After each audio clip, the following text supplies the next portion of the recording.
নমস্কার।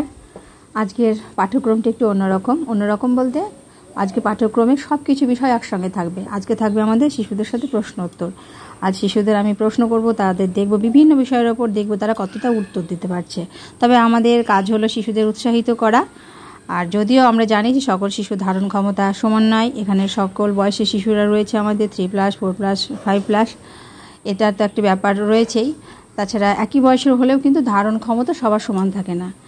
তো আমাদের কাজ হচ্ছে শিশুদের উৎসাহিত করা। শিশুদের আমরা যত উৎসাহিত করতে পারবো, তাদের শেখার প্রতি আগ্রহটা ততটা বাড়বে। তারা সে উত্তর যতটা ভালো দিক বা খারাপ দিক যেমনই দিক না কারণ, আমাদের কাজ হচ্ছে শিশুদের উৎসাহিত করা এবং শিশুদের শেখানো। আশা করি ভালো লাগবে। ভালো লাগলে একটা লাইক দিয়ে দেবেন। আচ্ছা, শুরু করে কি দিয়ে? আচ্ছা, আমাদের এখনকার থিম কি চলছে? পশু পাখি। Very good. আমি তো উত্তর দিছি। আমি এর জন্য হাত তালি। সুন্দর, আগে উত্তর দিয়েছেন। আচ্ছা, এবার কাকে প্রশ্ন করব? কাকে দাঁড়াও। দেওনি। আচ্ছা, তোমার নাম কি? রিয়ামণি। না, তোমার নাম ভালো নাম কি? নুসা। আচ্ছা, নুসিলা কি দিয়ে শুরু হয়? সন্তানা। Very good. আর শেষ হয় কি দিয়ে? ব্লক। দাদার উত্তর দিয়ে সুন্দর, হাত তালি দাও। ঠিক আছে, এবার কাকে বলবো? আলী, তোমার নাম কি দিয়ে শুরু হয়? হ্যাঁ, কি দিয়ে শুরু হয়? কি না, শেষ হচ্ছে ল দিয়ে। কি দিয়ে শুরু হচ্ছে? Very good. আর শেষ হয় কি দিয়ে? কি দিয়ে শেষ হয়? ল। ভেরি গুড, হাত তালি। সুন্দর।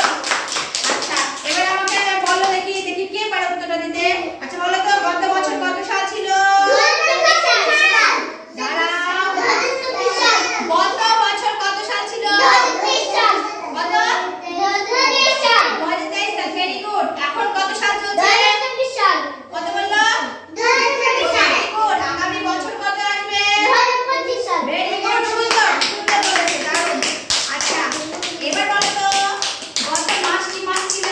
2023 সাল। মাস বলেছি, ব্রেন ফাটাও। মাস বলে কি মাস ছিল গত মাস? জুলাই মাস। Very good. কি বললো? আমি কি বললো?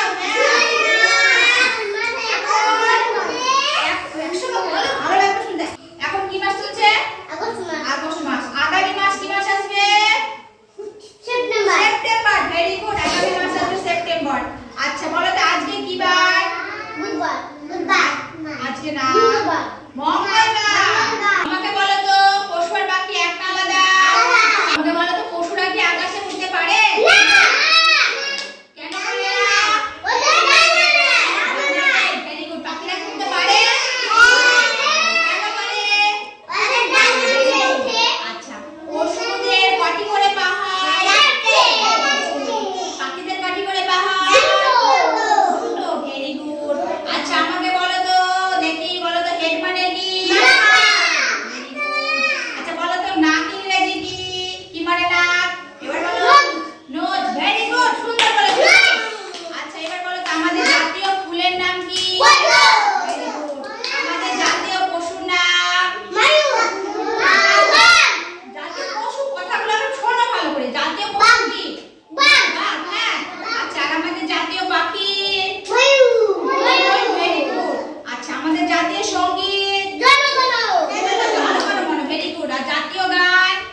আচ্ছা কিছু বাঘের নাম জানো? একটা বাঘের নাম বলবো।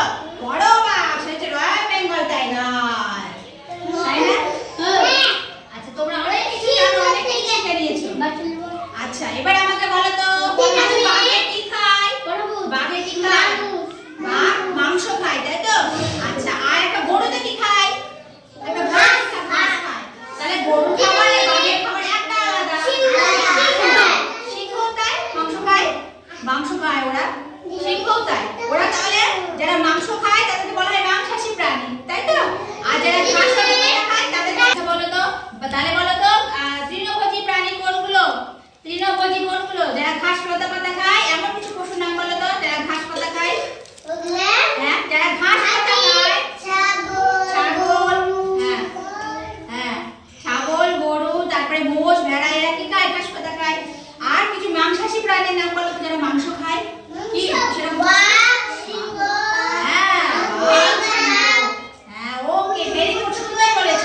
আজকের ভিডিওটি যদি ভালো লেগে থাকে তাহলে প্লিজ ভিডিওতে একটা লাইক দেবেন। নতুন যারা চ্যানেলটাকে সাবস্ক্রাইব করে আমার পাশে থাকবেন। সবাই ভালো থাকবেন, সুস্থ থাকবেন, সাবধানে থাকবেন। আবার দেখা হবে আগামী একটা নতুন ভিডিওতে। আজকের মতো নমস্কার।